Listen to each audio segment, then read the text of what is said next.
我的问题是，请和我进行一个小小的游戏。大部分你都已经做到了，还是想要在大家的见证下对彼此说出一些承诺，你愿意吗？我愿意。1个月再忙也要至少见到2面。我愿意。半年至少出去旅行1次。我愿意。出门必须要牵手。我愿意。保持分享欲，彼此间要分享心情。我愿意。有需求一定要及时向我表达。我愿意。如果发生矛盾，双方一定要说不开心的点在哪里。我愿意。倡导非暴力沟通，我们说过不说伤人的话。我愿意。要陪我看电影或者动画片。我愿意。不许有怨言。我愿意。不强迫彼此做不喜欢的事情。我愿意。请多多的赞美对方，不要忽视感受。我愿意。最后还有一点，对我们的未来有100分的信心。我愿意。我愿意。OK。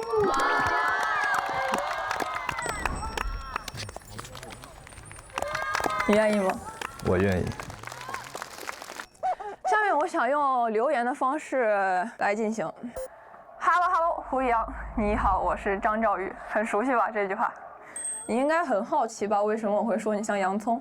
是因为在无数次情不自禁被你吸引，想要向你靠近时，总会想要掉下眼泪。更是因为对你的了解像剥洋葱一般，需要一层一层不断的剥开外壳，才能看到你其中最真实的模样。表白日结束后，大家在一起录了大课间。待在新疆的最后几天里，你开始变得越来越不一样了。会告诉我你的心事和秘密，会在早晨发现我不在化妆间时跑来民宿门口给我送早饭，会在我的房间里和我闲聊，聊到深夜也不走，会开始问我的想法，会让我靠在你的肩膀上休息。这种回应一时间让我有些害羞。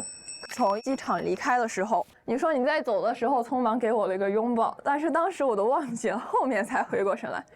不过我想真好，这颗洋葱终于被我剥开了一层。你的真诚总在很多时候打动我，真正的信守了承诺，率先来找我。以我们那时的暧昧关系，我不知道该怎么正常面对你，于是同样紧张的你选择了安抚我。我们见了很多面，我带你逛了厦大，已经在学校里面了，但是我们变成了落汤鸡。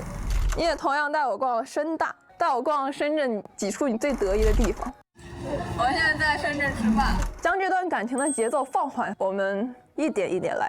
喜欢你的过程中，我仍然想坚持我自己的本心，所以在深圳湾吹完了晚风打道回府的时候，我和你说，我心中良好的爱情应该是像舒婷的志向树一样，以树的形式并肩站立在一起。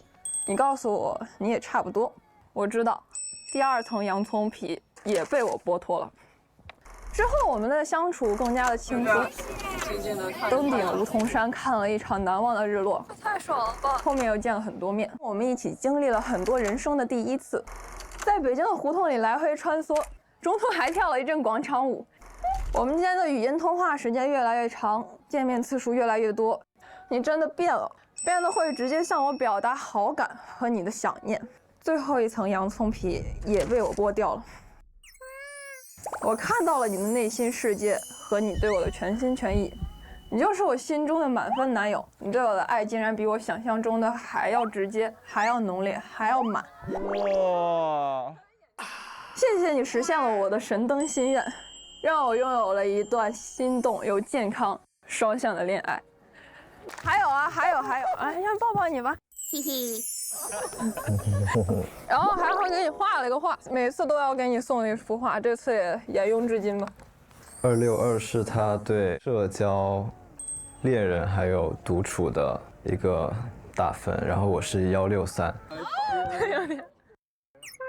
来，这最重要的表白信。哇！这封信其实很早就开始写了，我之前写了一封道歉信。一不小心就写出了很多对你的表白，现在让我继续来完成这封信。亲爱的张兆宇，我很喜欢你，但我一直欠你一个正式的表白。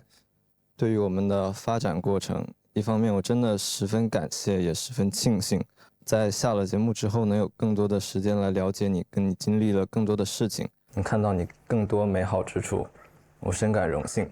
同时也让我坚定地为自己对你的喜欢打上了全肯定。而另一方面，我总是想回到过去，回到所有在节目里令你伤心的时候，弥补当时我所做不到的，所欠缺你的。跟你聊天的时候，你偶然讲到过我让你伤心了4次，所以说，今天我想向你表白，请收听我的表白4件套。第1件，缘分。说起来缘分，似乎有1万个巧合在我们身上发生。我的农历生日跟你心里的一样。第一次去厦门旅游，在南普陀寺对着铁塔拍了一张照片，恰好拍到了你最爱去的自习室，而那天你刚好在准备一个乐队演出。我的妈！水晶球约会，我们不约而同的在倒数第2个，以同样的理由选中了彼此。前往目的地的路上，用手机拍下了同样的风景，同一棵树。掉进湖里面，日记本里唯有对你的道歉信没有被水浸湿，很巧合。还有许多，所以说很感慨。这可能就是大家口中所说的命中注定缘分深刻。即便我也时常为命运而惊讶，但我也当然明白我真正应该感激的是谁，那个愿意在我身边停留，等到我发现其实早就已经离不开他的人。于是我不再那么崇拜命运，而我只想珍惜与你一起的每一秒。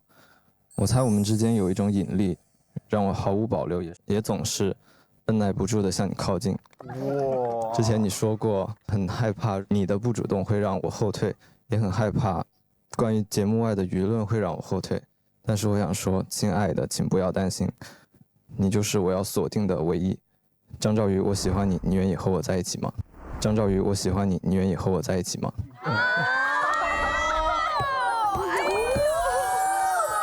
我愿意。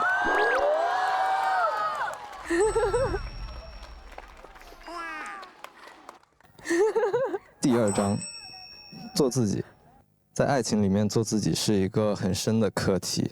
人们总是需要为对方迁就，试图把彼此融进同一个内核。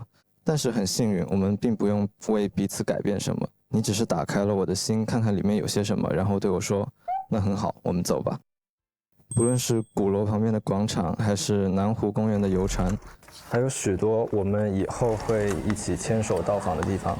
任何跟你在一块的时候，我都可以用心的做我自己。我可以呆呆的，却不用担心苛责；丧丧的，却不用面对焦虑。看电影不怕坐不到中间，吃美食不怕吃到黑暗料理，爬山不怕太高太陡，下雨天不怕没带雨伞。伤心小胡也不必变成开心小胡，他可以继续维持他淡淡的忧郁，因为有你在，幸福总是占了大多数。其实从前我觉得有许多想象不切实际，但现在似乎有了可能。也有时候我总是觉得世界太嘈杂太混乱，我只想独处，我只想独处，我只想独处，和你，和你。张兆宇，我喜欢你，你愿意和我在一起吗？我愿意。我愿意。天哪！第3章，天下无双。以前说起天下无双，我把那当作完美的契合，但现在说起天下无双，我把它解释为我愿意，你也愿意。我很愿意为你做任何事，不只是因为我喜欢你。我很愿意为你背包，我愿意帮你拍照，我很愿意经常去厦门，我很愿意和你说任何事情，从日常琐事到自由和梦想，是因为你也愿意跟我分享你的生命感想，让我每一天都对你有更深的了解。我愿意付出，是因为你也愿意。之前网友说我这种人以后当狗最狠了，不是因为其他，是因为你也跟我一样，追求独立与平等，人格上的平等，让我们都有能力为彼此优先于为自己。但是鉴于在节目里我真的欠你太多，回到线下我会努力还债的。现在回看依旧充满感激，弯弯绕绕之后，我居然真的找到了我想要的张兆宇版本的天下无双。从前没讲，今天要说，多谢你，我有你给的爱，因而完全。张兆宇，我喜欢你，你愿意和我在一起吗？你愿意和我在一起吗？我愿意。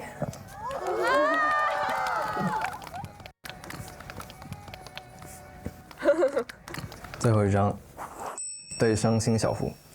其实为什么要取这个名字？在遇见你和遇见怦然之前，我的大学度过了蛮长一段低谷期。我总是很犹豫，面对任何事情都想得太多，但是做得太少，连自己的日常生活也经营得一团糟。不夸张地说，你就像是一道光照进了我的生命，但这并不代表救赎和依赖，反而是一种成长。遇见你让我感觉我似乎也能开始早睡早起，好好吃饭，好好经营我的生活，活在当下，变得轻松且愉快。那个潮湿的阴雨季迎来了它的第一次天晴。面对爱情，从前我总是会顾虑太多，我总是会设想永久，然后给它钉上条条框框。而你说你愿意谈一段注定分手的爱情，是因为你要更珍惜当下。于是我也开始明白，我必须珍惜你还喜欢我的每一天，并做好现在的每一分每一秒。你真的是一个很会爱人的人，你有善良的心，高尚的三观，美好的品德。你不依附，而是独立；你不矫情，而是宽怀。我并不想把任何人评价得太高，但是无奈，这些美好之事就是为你而命名。非常感谢这些你给我带来的新知识、新观念以及爱人的能力。不管你之前的感情是怎么样的，不管世界上又有多少个爱你的人，在当下，我只想努力成为最会爱你的那一个。我只想努力成为最会爱你的那一个。你的粉丝们总说他们比我更先爱上你，但我想说，他们对你的爱肯定没有我深刻。所以说，大家不要再来和我抢点点了。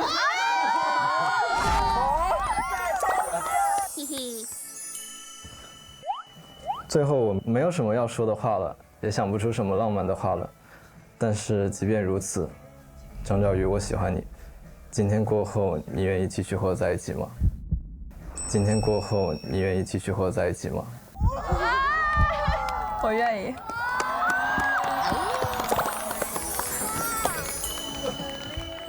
其实不是表白4件套吗？其实我准备了4件套。第一件套就是那封信，然后第二个是我跟你的无数张神图的拼图，第3个是因为我们很重要的一个缘分是水晶球，所以说我去水晶店里面跟我妈一起挑了一个水晶手串，是根据你的生日挑的。太喜欢了。然后最后这一个小盆栽，是之前你来深圳的时候送了我一盆铁树。铁树？你说铁树不会开花，我拿回去养了很久，它到现在还没死，但是我确实发现它确实不会开花。所以说，今天这个是一盆多肉，我感觉它更能代表我，就是可能外面有一些刺，但是它本身就是一朵花了。其实我给你准备花，让我给忘了。现在我再送你一束花。谢谢。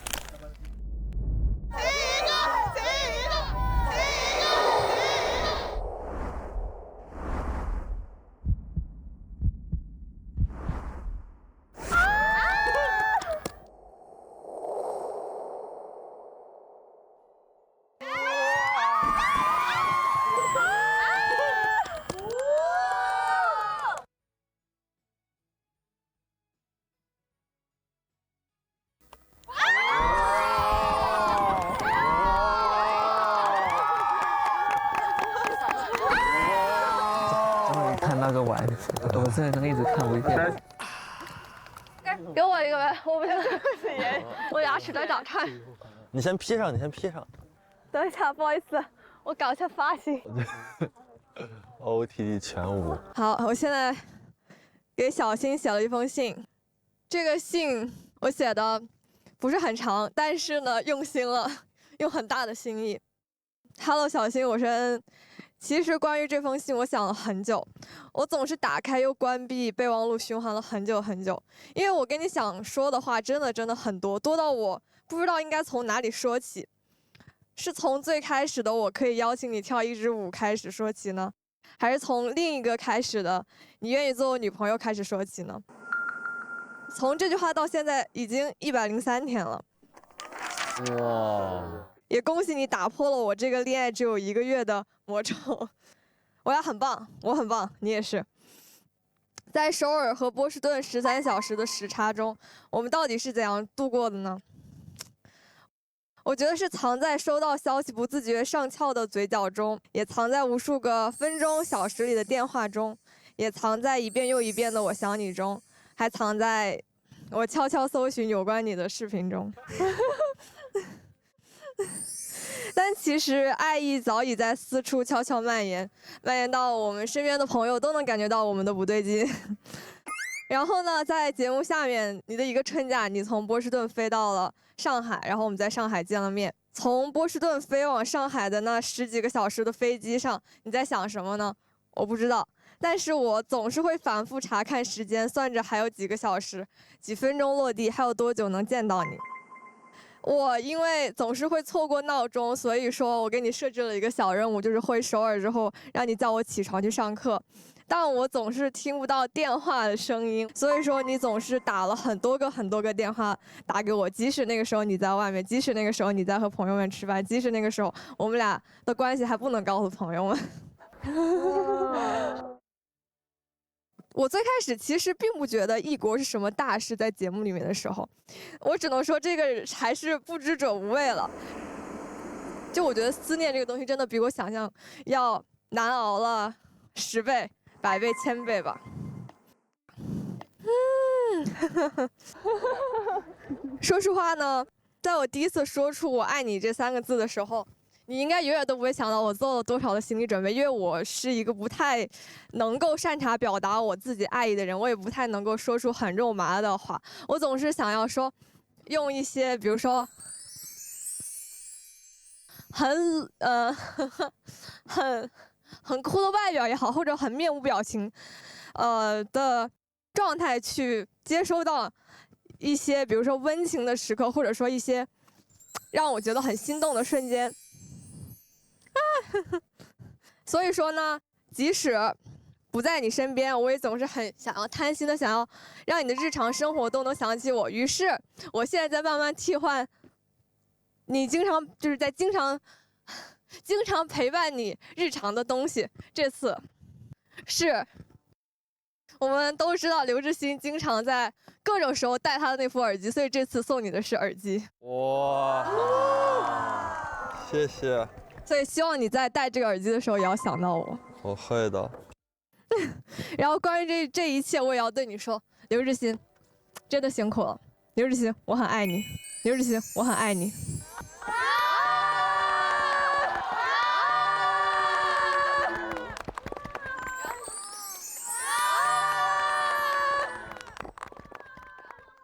然后还没完。以上全部是恩恩想对你说的话。那么接下来，恩恩的朋友们也有一些话想要对你说，让我们一起来看大屏幕。大屏幕。Hello， 大家好，我是恩恩的好朋友恩心 YYDS。小新，那我们恩恩其实是特别美好的一个女孩，特别希望你们俩能手牵着手，一起好好的走下去。嗨，小新，日后的相处里，你也可以用实际行动，全力去对我们恩恩好。刘志新，你必须对我们恩恩好啊！祝恩心久久。真的找不到比他更好了。刘志新，你要对姚家园好一点，要不然我没有让这个姚家园赢的话，你知道我会把桌给掀了。怎么所有人都在警告我呀？恩心久久。恩心是真的。怎么进厕所了？恩心99，让姚家园一直赢，然后祝你多交违约金。祝你以后带恩心泰语不需要协商。不多说了，恩夫你憨爆了，拜拜。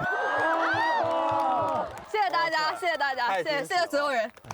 这些你的朋友们都好眼熟啊，感觉也都是我的朋友们。当然能认识啊。那就轮到我了，准备好了吗？准备好了。你好 X， 今天是2025年12月23号，我正在从波士顿前往韩国转机的飞机上 ，Korean Air KE092 航班。等会儿一落地就要参加我的第2次面试了，虽然有点仓促，但是如果顺利，我应该会成为《怦然心动》第5季的嘉宾。我想记录一下现在的心情，我是一个很喜欢幻想的人，虽然现在都没有确定可以上这个节目，但是我会提前把自己带入到角色中，尤其是现在在飞机上没事儿干，这个环境非常适合我幻想。我会在这个节目上遇到喜欢的人吗？她会是什么类型的女生呢？如果遇到了，这个人又会喜欢上我吗？不管怎样，最让我感到神奇的还是，或许在未来1个月里，我会遇到一个在我一生中最重要的人，而现在此时此刻，我们却身处在2个平行世界，彼此过着完全不同的生活，互不相识，甚至如果面试我没过，我们都永远无法认识。哎，现在一切都好未知，不幻想了，把自己都想累了，再睡会儿吧，说不定睡醒就到目的地了。砰！餐车撞到了我伸在过道的腿，睁开眼我又醒了。空姐叽里呱啦说了句韩语，我也没听懂，可能是表示抱歉吧。好无聊，我又要开始想了。和我喜欢的人参加了一趟浪漫的旅行，谈上了一场甜甜的恋爱，甚至想到入境了韩国，这个我转机了5、6次但从未进入的国家。去汉江吃了泡面，去汉南洞打卡拍照，还去到了首尔的一个大学——延世大学。哈哈，命运就是如此的有意思。今天是2026年5月6号，我正在从波士顿前往首尔转机的飞机上 ，Korean Air KE 092。这一次不再是幻想，而是回忆。我的人生真的已经发生了转变，我也遇见了生命中最重要的人——姚家园。那个我一遍一遍幻想的人，原来一直都在这趟航班的终点。我爱你。哎呀，哎呀，我爱你。哎呀。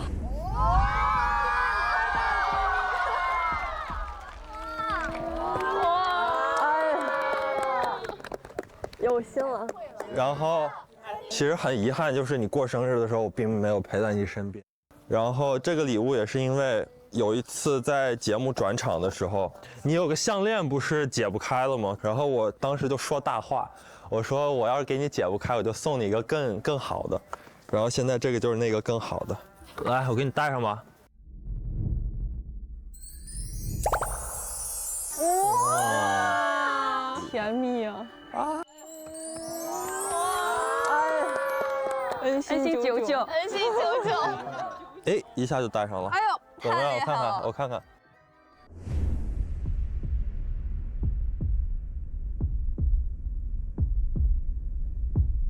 这个不是，没错，我们最后真的在一起了。感谢大家这段时间的陪伴和喜爱，我们从怦然杀青了，我们现实里见。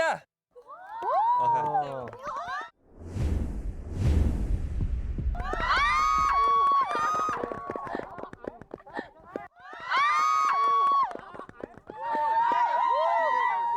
我的那个耳机也是光荣退休了。我先。写的是不是也没有那么拉？你好，我的男朋友潘伟轩。你好，我的男朋友潘伟轩。今天是我们在一起的103天。哇！前天你才交了毕业论文，恭喜你要毕业了。今天呢，站在这里，其实我也准备了一份小论文给你。这个论文就是关于契约与潘伟轩早就相遇100次的不完全记录。哦，那你上来一下，你拿这个。哇！妹妹你先别看。现在你来说这里是哪里，我来给你讲里面的故事。流鼻涕了，等一下。这是那个正裕铜楼外面对吧？啊，这个是离我们学校最近的一个酒店，是你大一常常住的地方，也是我在开学前后那段过渡的时期经常落脚的地方。我们一定会在工作人员的眼睛里相遇过。哦。这就是大学站。对，这是我们最熟悉的地方，这是我们走过上百次的地方，也肯定也遇到过上百次吧。那就是旁边的71。对，这是离学校最近的71。我喜欢在里面买柠檬茶，然后你喜欢在里面买水。也许我们某天下课的时候，就有可能站在货架的两边。这是校里面的篮球场。你经常跟我说，你可能大学的期间很喜欢去学校的体育场。我有没有告诉你，就是我经过这个体育场的时候，经常往里面张望，经常感叹里面的人好青春。你当时有没有被我看到呢？应该没有，估计。怎么这么诚实啊？大3之后没去过了。懒惰的学弟，大3以后懒惰的学弟，懒惰的学弟。这是那个餐厅是吧？书店的餐厅。对对，就是在准备演讲的时候，或者然后还是披个毯子吧。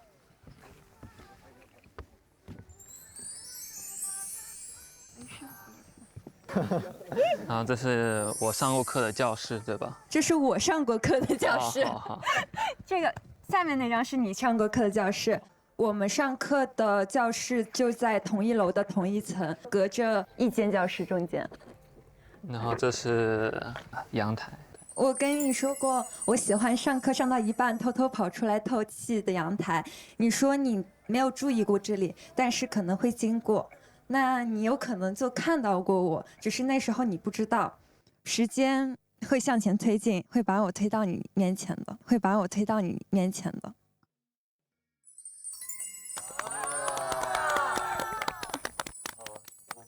好伟大的正缘，缘分啊！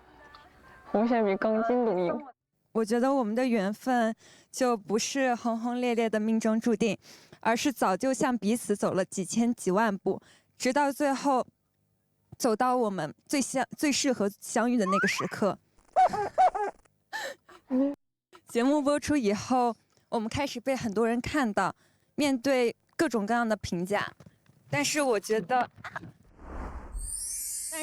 得最幸福的事情是你对我所有的好就不是特意让别人看到的，你不会因为我爱喝奶茶就每天给我喝奶茶，而是一遍一遍的对我说那些不能再喝奶茶的原因。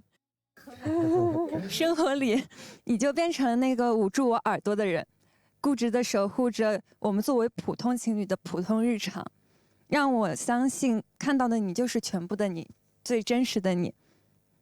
同样回到现实生活里，你也是知道的，我是一个很坚强、很有决心的人。如果你这次惹了我，我就不会给你任何后悔的机会，因为和我谈恋爱就是会很开心。如果你遇到开心的事，无论什么事情，我也会为你开心。但是如果你有生气的事，我就会陪你一起生气。我们胃口都很好，吃什么都很香。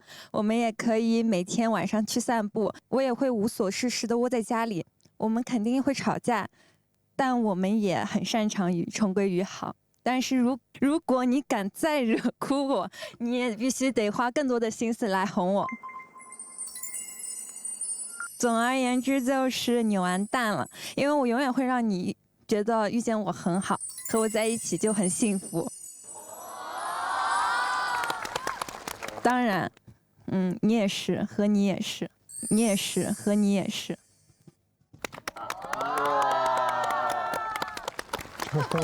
这个就是我给他挑的领带，但其实他跟我说他其实不是很爱戴领带，因为他觉得戴着显脖子短，所以，但是我觉得这份礼物的意义在于我们在11月份也是我们的毕业典礼的时间，肯定是要戴领带的，所以想把这份礼物送给你。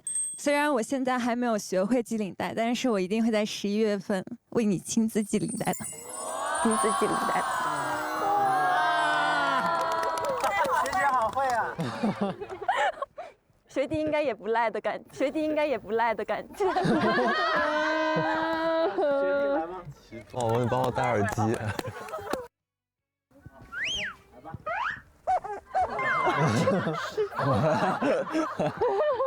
王轩要上战场吗？这趟旅行我重复了最多的一个词就是值得，因为抛开一切的一切，这趟旅程真的很幸福，遇到所有人，但接下来的这段话，我想献给这个值得一词最大的贡献者七月。是你让这个值得到今天还一直在延续。我的信也不太长，因为你总说我线下话很多，所以呢，我就保持我的人设，话少一点吧。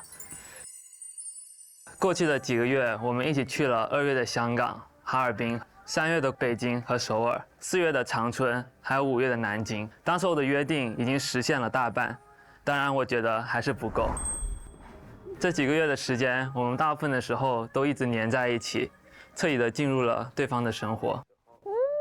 但我总觉得，只要你愿意，我就会想一直黏着你，更加了解你。但我最想的就是可以好好的一直陪着对方，不需要太多的纷纷扰扰，简单幸福就好。我也很享受每个在一起的瞬间，一些很简单的事情，就比如说你对我撒娇，或者我们抱在一起的时候，或者我帮你吹头发的时候，又或者是各种各样我们走在路上简单的聊天唱歌的时候，我们还可以探索更多的事情，同时也能重温一起的各种记忆，感觉这就是幸福吧。你懂我，我也懂你的默契。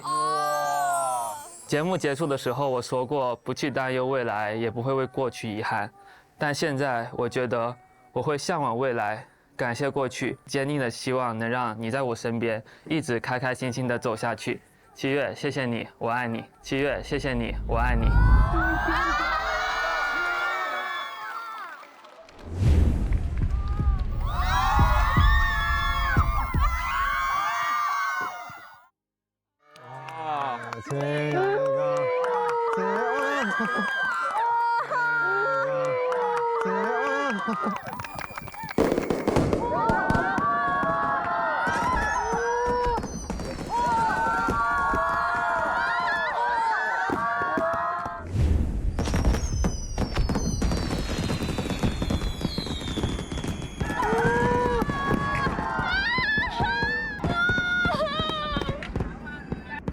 怦然心动20岁冬季篇就到这里了，大家一起看烟花吧！还好吗？我还好。感觉真的要结束了。过来啊，过来。拍照了。还有最后一段，还记得第2期的时候，当时我不知道以什么身份才可以把大家的礼物买给你，只记得那天晚上看着你戴着蝴蝶耳环，表达各种情绪的样子，我就想，如果我能买给你就好了，因为没有人会不想送心爱的女生好看的东西。